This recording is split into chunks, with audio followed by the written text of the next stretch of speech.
अरे भैया क्या बात है, इधर क्या पानी घुमा रहे हो?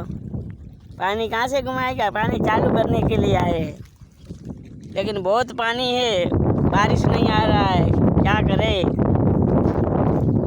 यहाँ पर तो गिर जाए ऐसा है, लेकिन गिरेंगे नहीं ले हम लोग, तो हम चले जाएंगे इसके ऊपर, इतना दूर नहीं जाएंगे।